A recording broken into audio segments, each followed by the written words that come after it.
say someone was to pass away, like your grandma was to pass away, and she has this apartment or house full of items, and then when she passes away, we like inherit all of these items.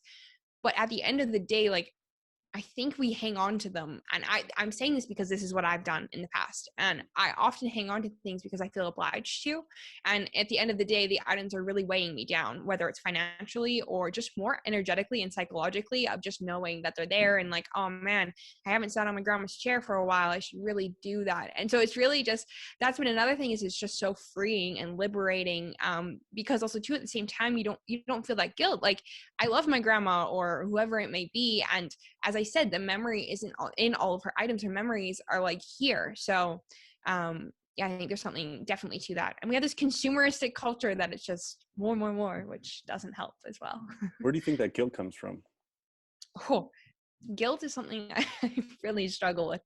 Are you talking me specifically or just in general? I think it's like society, we put that on each other. What do you think? The idea of guilt? Yeah, like what did you mean with the question? Do you mean me specifically or society? Like, why do we feel this guilt in general? Both. We can start with society and then go to you. Okay. In one of my podcast episodes, it's our mutual guest, Mike. He brought up the idea, and Dea, my friend Dea, they were talking about toxic femininity.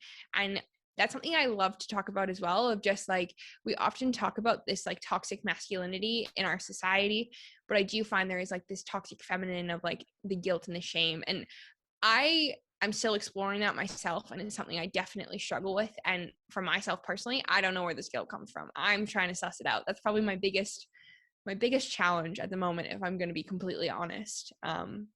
But yeah, I don't know. I feel a lot of pressure and guilt and like this shame. And we were talking before even about like cancel culture from our society and the media. So I don't know. It's difficult to express your ideas and really hash out your true thoughts on something out of fear of being canceled often, or shamed, or shame on you. Like, you should feel bad, when sometimes we're just trying to navigate who we are.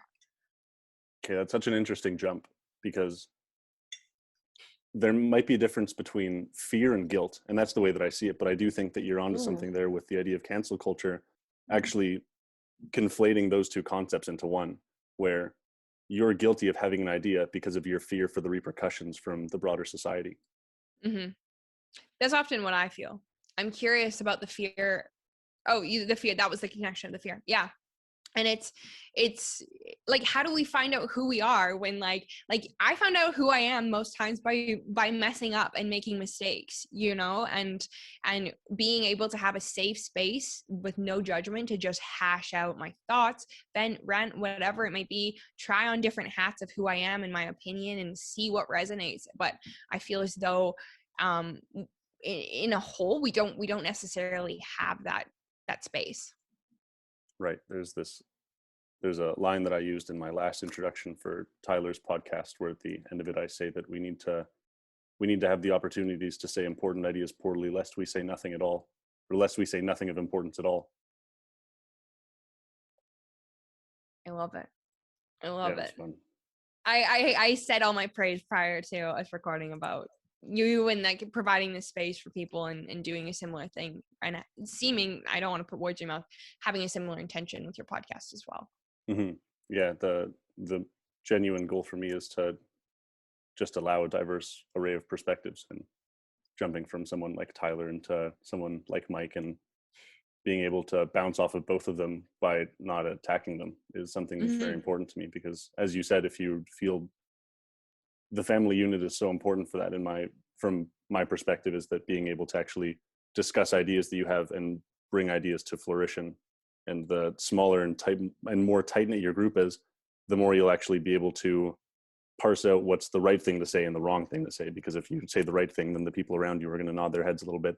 And if you say the wrong thing, then they're likely not going to laugh and give you a little bit of a side eye, and there's going to be some silence. And that's how we parse out comedy as well. And we find out what's funny is whether the crowd laughs, or whether the air gets sucked out of the auditorium or wherever you are. And so I think that's an interesting thing, is that you need that area to discuss and hash through your ideas to actually even develop your own personality more.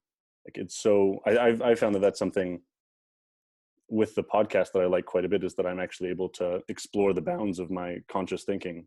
And in that way, I actually develop my ideas so much more by discussing them and talking about them.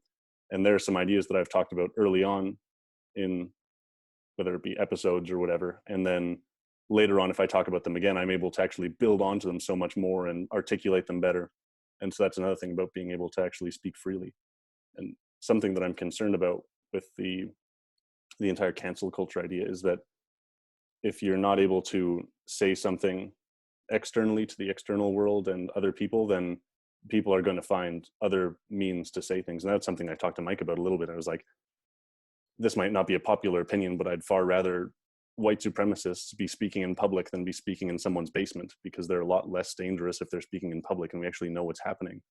Whereas if a bunch of people are getting together in someone's basement, then that's when bad things tend to happen. When people feel shady. Yeah, when people feel dispossessed and alienated from society, and they don't feel that their perspectives are able to even be taken in and challenged. I think that's the most important thing, is challenging someone in good faith, because if everyone's in their basement, then they're not going to be exposed to alternative perspectives. But if everyone's in the limelight and you actually talk about your ideas and discuss in good faith the ideas that you have with people that might disagree with you, but you're trying to come to one common truth with them, then you can actually find that common ground. You can bring people closer together as opposed to pulling them further apart.